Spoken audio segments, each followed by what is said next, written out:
Di sini diperlukan sinergi kolaborasi bersama antara semua pemangku kepentingan, termasuk juga memperhatikan RT RW yang sudah dilakukan review oleh Pemkab Papua dan RPJPD Provinsi Papua 2025-2045 yang beberapa waktu lalu telah ditetapkan melalui sidang DPR. Pada prinsipnya pemerintah Provinsi Papua menyambut baik program-program tersebut. Mudahan juga kalau memang betul-betul program bisa dilaksanakan di Papua, terjadi sinergi kolaborasi bersama antara semua pemangku kepentingan dari tingkat pusat, daerah, terlebih juga pelibatan masyarakat. Sebelumnya Direktur Wahana Lingkungan Hidup Kalimantan Tengah Bayu Herinata menyebut, proyek Food Estate Gunung Mas Kalimantan Tengah dinilai gagal. 2 tahun singkong yang ditanam tidak menghasilkan. Beberapa juga yang ditanam di singkong baru seperti itu, paling 2 atau 3 blok. Saya kurang paham berapa hektarnya itu. Tapi kondisi itu sudah terjadi lebih dari 2 tahun. Kalau tadi saya bisa benarkan kalau singkong itu mangkrak, lahan singkong itu mangkrak hampir lebih dari 2 tahun, karena mereka buka pertama di akhir 2020, terus ditanam, mereka buka 700-an hektar lebih, ditanam hampir 300, tapi selama 3 tahun tidak ada singkong yang bisa dipanen ya, karena memang singkongnya itu nggak ada seperti itu, ada pun itu kecil. Dan menurut Kepala Dinas Tanaman Pangan, Hortikultura dan Peternakan Provinsi Kalimantan Tengah, kajian lingkungan hidup strategis untuk target lahan food estate sebesar 771.000 hektar. Di 2024 sendiri, Jokowi menyebut anggaran food estate 108,8 triliun rupiah yang masuk dalam program ketahanan pangan. Jika dilihat dari yang terjadi di Kalimantan Tengah, pemerintah perlu mengkaji ulang bagaimana tingkat keberhasilan food estate di Papua. Akankah food estate di Papua jadi solusi pangan atau justru merugikan? Tim Liputan, Kompas TV. Lalu bagaimana saudara sebenarnya target pemindahan program lumbung pangan dari Kalimantan Tengah ke Papua? Apakah sudah ada studi kelayakan, termasuk apakah tidak akan merusak lahan gambut lagi? Kita bahas malam hari ini saudara bersama anggota Dewan Pakar TKN Prabowo Gibran, Derajat Wibowo, juga bergabung bersama kami Dewi Sartika, Sekretaris Jenderal Konsorsium Pembaruan Agraria atau KPA. Selamat malam Mbak Dewi, selamat malam Pak Derajat. Selamat malam. Saya ke Pak Derajat dulu. Pak Derajat, Anda menyebutkan bahwa ada beberapa kendala dengan food estate yang dilakukan di Kalimantan. Salah satunya adalah soal topsoilnya atau tanah yang bagus begitu tuh sangat sedikit sekali, dan juga beberapa kendala lain. Apakah ini kemudian sebuah pernyataan tegas food estate di Kalimantan memang gagal? Ya, terima kasih Mbak Nilo. Sebelum saya jawab, ada satu hal yang saya koreksi karena tidak pernah saya berkata mengalihkan.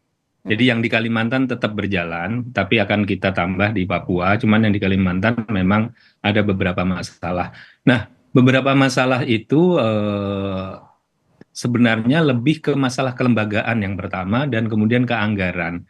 Jadi yang masyarakat nggak banyak tahu, kelembagaannya itu tertahan di kantor Menko, ya, ada satu lembaga yang memang harus dibuat. Nah, kalau lembaga itu nggak dibuat, anggarannya tidak bisa turun. Simpelnya seperti itu. Nah, prosesnya masih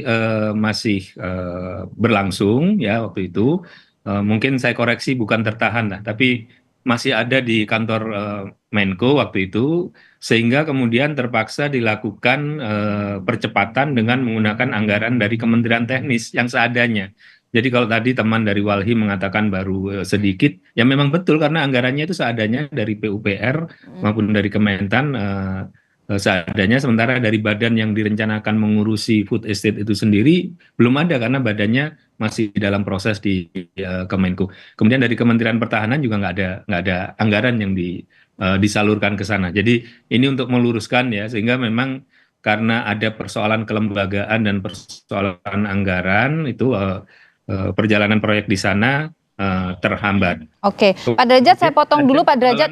Maaf saya potong dulu Pak Derajat. Memang membutuhkan anggaran sebesar apa Pak Derajat untuk kemudian membuat food estate ini sukses? Tergantung pada kondisi tanahnya ya. Kalau di Kalimantan itu kan memang pengolahan tanah menjadi menjadi tantangan yang cukup serius ya. Karena kita tahu untuk pangan itu perlu tanah yang ya gemah ripah jinawi lah kira-kira begitu ya, sehingga ketika tanahnya itu unsur haranya agak terbatas, kemudian kandungan asamnya juga kurang ideal, itu perlu pengolahan tanah. Nah, kalau perlu pengolahan tanah tentu anggarannya lebih besar. Jadi kalau untuk di Papua, maaf, untuk di Kalimantan itu tetap akan dilanjutkan, tapi tentu disesuaikan dengan kesiapan tanahnya, disesuaikan juga dengan anggarannya. Apakah itu artinya tidak Keuntungan kalau memaksakan? Selama ini artinya dipaksakan sekali gitu untuk ke food estate yang berjalan di Kalimantan? Ya, Mbak Niluh, kita nggak punya pilihan lain. Pilihan lainnya adalah impor pangan. Penduduk kita terus bertambah, ya, produksi pangan kita terbatas. Saya orang pertanian, kita tentu idealnya ada intensifikasi penggunaan teknologi, idealnya begitu. Tapi itu kan tidak semudah membalik tangan. Menemukan varietas unggul saja itu kan prosesnya panjang sekali. Dari galur sampai ke varietas itu Oke. prosesnya panjang sekali. A- Sehingga ya semuanya harus kita lakukan. Kalau enggak ya kita akan impor pangan kita meledak, kita akan Oke. sangat tergantung pada banyak negara untuk pangan. Pak Derajat, maaf saya potong. Selama ini kita tahu kalau lahan gambut, kita lihat ya di tahun 95 ketika era Pak Soeharto itu juga mencoba untuk membuat lumbung pangan juga di lahan gambut itu kan gagal. Itu artinya memang lahan gambut kan memang tidak bisa untuk produksi pangan begitu. Apakah ini kemudian membuktikan bahwa pemerintah ini tidak melakukan studi yang layak begitu ketika mengembangkan food estate ini, Pak Derajat? Saya rasa itu mungkin lebih baik ditanyakan ke pemerintah yang ada sekarang ya. Kita menyiapkan untuk yang ke depan ya. Apakah ada bagaimana studinya? Tentu Oke. Bappenas, Kementan, Kemenko Kemenko Polhukam itu mereka lebih tahu. Oke, Mungkin kalau begitu sebaiknya sekarang yang rencananya kan memang ini salah satu programnya adalah ke Papua. Yang di Papua itu lahan apa yang akan digunakan, Pak? Bukan lahan gambut. bukan. Lahannya yang memang lahan cocok, dan saya sepakat dengan yang disampaikan oleh kawan dari Mas siapa tadi ya, yang dari Mas Ferry atau siapa Walhi. tadi dari Papua, bahwa memang itu akan disesuaikan dengan RT RW, tentu akan ada pembahasan ya. Jadi kita sekarang baru oke. melakukan Kepala dinas. pengecekan kondisi tanah, kemudian mana yang cocok, mana yang memang sudah terbuka lahannya, kemudian terus mempertimbangkan hak-hak ulayat, hak-hak masyarakat adat. Ini prosesnya masih panjang, tapi memang kita kejar-kejaran dengan waktu. Tapi Oke. saya bisa sampaikan bahwa 3 unsur dari sustainability ya, ekonomi, kemudian ekologi, dan juga sosial itu akan dijadikan pegangan. Oke. Dan saya Oke, jadi itu akan berterima tadi keberlanjutan itu pasti akan diperhatikan, begitulah kira-kira Pak Derajat ya. Saya ingin ke Mbak Dewi. Mbak Dewi, Anda sendiri bagaimana melihat ini? Kalaupun tadi dikatakan bahwa Oke, baik, saya tahan Pak Derajat dulu, saya ke Mbak Dewi dulu. Mbak Dewi, Anda sendiri bagaimana melihat sudah jalan selama ini di Kalimantan Tengah, meskipun tidak maksimal, terus sekarang mau lanjutkan lagi ke Papua, apa yang jadi catatan Anda dari KPA? Ya, dalam pandangan kami, pemerintah sepertinya tidak kapok-kapok ya dalam konteks mengulang sistem pembangunan pertanian pangan kita, karena model pertanian pangan ala food estate itu sudah berulang kali gagal di setiap periode pemerintahan kita, dan nampaknya ke depan belum ada kebaruan selain mengulang kesalahan yang sama. Jadi saya ingin menyampaikan soal bahaya dari food estate, setidaknya ada 4. Yang pertama adalah food estate itu juga bermasalah berkaitan dengan politik pangan kita. Kenapa? Karena food estate adalah model pertanian pangan yang hendak mengalihkan peran dan fungsi petani kita dari produsen pangan, dialihkan ke perusahaan-perusahaan yang menjadi produsen pangan. Jadi artinya ada masalah dengan politik pangan kita, karena akan menyerahkan politik pangan kita dikontrol oleh para pengusaha dan konglomerat. Kita bisa mengambil contoh misalnya dengan bisnis sawit, bagaimana sawit mendominasi ekonomi kita, kita menjadi nomor 1 produsen CPO di dunia, tetapi mayoritas pemilik bisnis sawit adalah korporasi dan konglomerat, sehingga memang bisnis sawit kita termasuk harga minyak goreng juga dikontrol oleh korporasi. Jadi bukan tidak mungkin pangan kita ke depan juga dikontrol oleh perusahaan. Ini tentu masalah politik pangan kita. Yang kedua adalah masalah perampasan tanah. Jadi sudah terbukti bahwa food estate itu telah menimbulkan konflik agraria dan pelanggaran hak asasi manusia karena tanah-tanah yang dihendak ditargetkan untuk food estate itu berasal dari tanah-tanah petani dan masyarakat adat. Ini adalah proyek yang sifatnya lapar tanah, targetnya 3,1 juta hektar dan 2,29 jutanya adalah di Merauke. Artinya memang ini punya potensi yang sangat besar untuk terjadinya konflik agraria karena berasal dari praktek-praktek perampasan tanah. Kita tahu Papua itu adalah tanah masyarakat adat. Undang-Undang Otsus Papua menyatakan bahwa tanah di Papua itu adalah masyarakat adat, sehingga kita nggak bisa mengimajinasikan atau memandang tanah di Papua itu adalah tanah kosong. Nah, artinya memang ini sudah berdampak, sudah terjadi konflik agraria karena food estate ini berasal dari proses-proses perampasan tanah dan penghilangan budaya setempat, sehingga memang kita harus melihat, apalagi sekarang food estate sudah menjadi proyek strategis nasional. KPA mencatat sudah ada 134 proyek strategis nasional yang menyebabkan. Mbak Dewi. Sepertinya ada masalah dengan audio atau sambungan kami dengan Mbak Dewi. Saya catat 2 poin dulu, ini dari 4 poin yang jadi catatan Mbak Dewi. Saya ke Pak Derajat dulu, kita bahas 2 poin dulu Pak Derajat. Ini soal konglomerasi, kemudian adalah ada potensi perampasan tanah atau menciptakan konflik agraria. Ini juga sebenarnya kalau kita lihat dari catatan zaman Pak SBY 2008 itu kan ada The Merauke Integrated Food and Energy Estate ya, yang mana itu juga gagal dan itu juga meninggalkan konflik juga dengan masyarakat adat. Bagaimana ini pemerintah untuk memastikan ini tidak terjadi? Pak Derajat, maaf.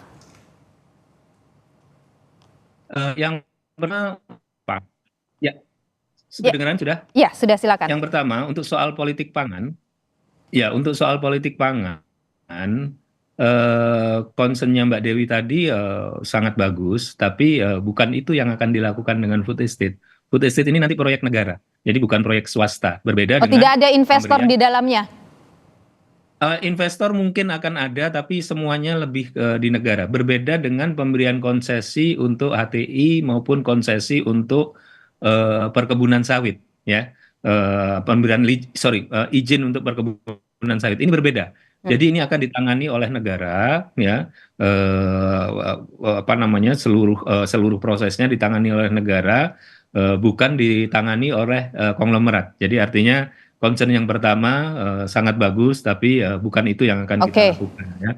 Concern kedua mengenai perampasan tanah rakyat, proyeknya belum berjalan proyek yang ini. Kita baru mulai persiapan awal. Kita juga sudah identifikasikan di mana saja tanah ulayat dan sebagainya. Proses untuk diskusi dengan masyarakat adat sedang disiapkan, ya. Jadi concernnya saya sepakat, ya. Saya dari dulu juga saya tidak ingin ada persoalan lingkungan, persoalan sosial, saya sepakat, ya. Tapi kita belum mulai lakukan, ya. Nah, tapi dipastikan ya Pak Derajat, ya, sekali lagi ini konflik lahan dengan masyarakat adat, kalau Mbak Dewi katakan itu bukan tanah kosong, itu dipastikan tidak akan terjadi, tidak akan mengabaikan hak-hak masyarakat adat, Pak Derajat. Tidak, jadi kita tahu kok itu bukan tanah kosong, tapi kita juga tahu. Bagaimana akan memastikan bahwa tidak akan melakukan itu? Apa jaminannya, Pak? Ada proses multi stakeholder consultation nanti. Baik. Ada proses itu yang akan dilakukan, ya. Tapi yang saya harap adalah, ya, kita punya masalah dengan food estate di masa lalu, beberapa pemerintah masa lalu dari zaman Pak Harto, tapi give Pak Prabowo a chance. Ya. Baik. Pak Prabowo baru mau mulai, tolong beri kesempatan dan time. Ya, baik. Mbak Mohon Dewi, maaf singkat terputus. saja, ya singkat saja, Mbak Dewi, kita sudah di menit terakhir. Mbak Dewi, apa yang ingin Anda garis bawahi terakhir ini? Kalau tadi ada jaminan dari Pak Derajat bahwa berikan waktu, berikan kesempatan Pak Prabowo untuk bekerja dan memastikan tidak akan melakukan pelanggaran-pelanggaran yang jadi concern Mbak Dewi tadi. Singkat saja. Ya, selain perampasan tanah dan kerusakan lingkungan, saya pikir ada masalah terkait perencanaan sampai pelaksanaannya di hampir semua proyek food estate adalah tidak ada pelibatan partisipasi masyarakat secara substansial. Jadi ini selalu berkali-kali gagal. Nah, artinya memang ini bukan pembangunan Papua, tapi pembangunan di Papua, secara khusus di Merauke.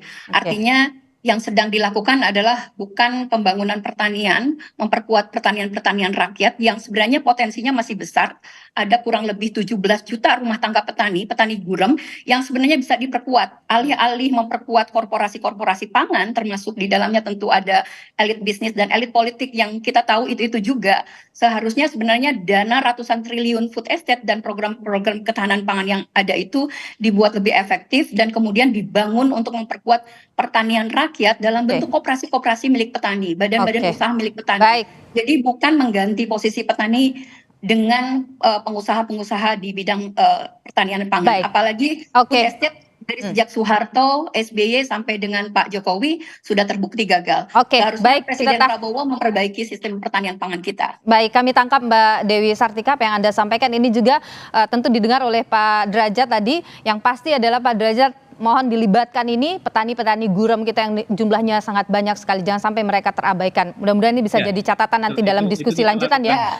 Dan perlindungan masyarakat adat di Merauke. Oke, baik, kita tahan sampai di sini perbincangan kita. Terima kasih banyak. Mudah-mudahan kita bisa ketemu lagi dalam diskusi lanjutan soal ini. Terima kasih Pak Derajat Wibowo, pakar atau anggota Dewan Pakar Prabowo Gibran, dan juga Mbak Dewi Sartika, Sekretaris Jenderal Konsorsium Pembaruan Agraria atau KPA. Sekali lagi mudah-mudahan food estate ini benar-benar bermanfaat untuk masyarakat.